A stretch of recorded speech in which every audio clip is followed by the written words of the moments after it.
So now that you've read an article about helping children handle emotions, let's return to our Foundations book, and you will see again on page 51, which we mentioned earlier, is the outline for the domain Emotional and Social Development, or ESD.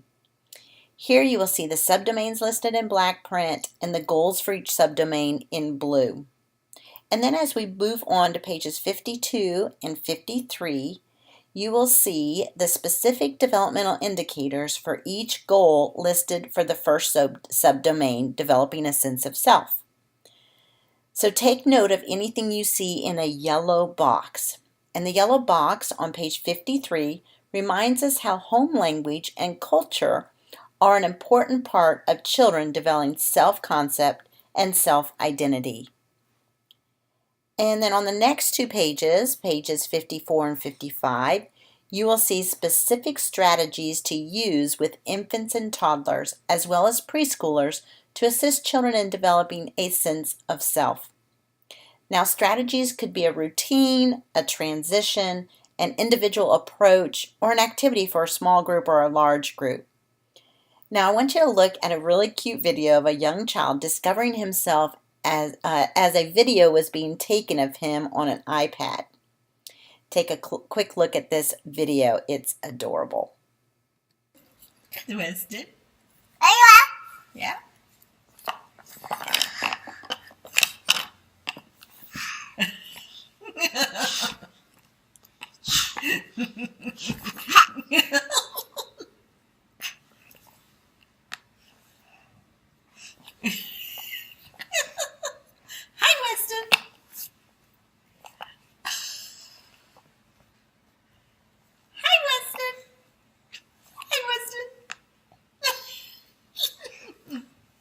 Boo.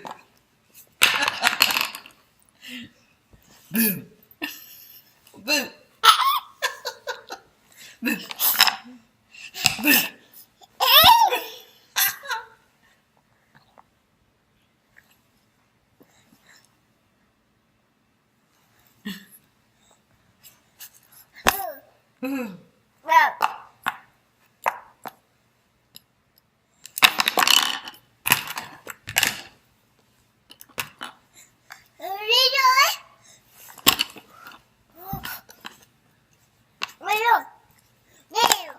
Hello.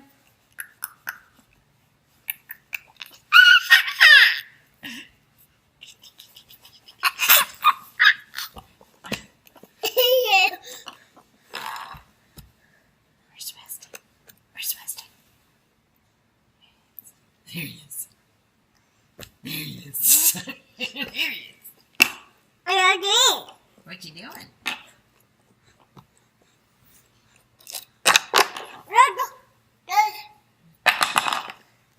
Boo. Boo. Boo.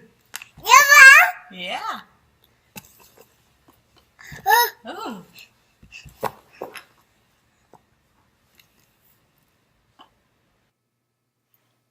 It's so fun to see children notice themselves in a mirror, or as this child did on an iPad or an iPhone, as they can see themselves and they're just watching and seeing what they are doing and the interaction that they're having with the mirror or the iPad. They're enamored with themselves and what they can do. So now let's look on pages 56, 57, and 58, where the developmental indicators for the specific goals for the subdomain developing a sense of self with others is located. There are 3 goals under this domain. Now notice the yellow box on page 56, which reminds us that temperament plays a role in children's relationships. And on page 57, the yellow box highlights the effect that dual language and culture has on relationships. Now, taking turns and waiting are very difficult for children, as mentioned on page 58 in the yellow box. Now, as we move on to pages 59 and 60, you will see examples of strategies to use with infants and toddlers, as well as for preschoolers. Now, remember again, these are just examples. There are so many more strategies that you are probably already currently using with children. And as you consider strategies, think about any adaptations you may need to make for children with exceptionalities. We're going to watch another quick video of a teacher actually practicing with children the concept of taking turns. Ask her. I don't have the block. She's got the block. And you want to play with that block. What are you going to say to her? Take turns. Take turns. And then how do you ask her for the block? Please. Please? May I have the block?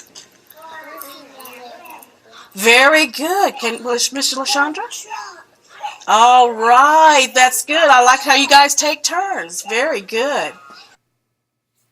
So that was great to see how they are just taking turns. So just as this teacher in this video is teaching the children how to take turns and practicing with them this concept, we too have to teach these concepts to children. They don't just automatically know how to do them. Now, the specific developmental indicators for the subdomain learning about feelings are on pages 61 and 62. It's important for teachers and caregivers to keep in mind that the way children express their emotions may be different for children from different culture groups, as noted in the yellow box on page 61. And on page 63 and 64, there are strategies again to use with infants and toddlers as well as for preschoolers. We're going to now move on to the activity for this module, where you will see an example of a strategy to use with a child, and then you will create your own strategy that you can also connect to a chosen curriculum. Now remember, these strategies are based on the individual needs and goals for each child in the classroom. Each child is unique and different, and not every child is going to be at the given age category for every developmental indicator in the North Carolina Foundations. Be sure to look at the developmental indicators that are younger and older than the age that you have chosen, because we always want to consider the varying individual goals for each child, and they can be anywhere on that continuum. And after you've completed your strategy and implemented it with a child or children, you will then use your completed activity from this module to answer a question under the label on the Moodle page titled, Check Your Understanding. Thank you for joining us.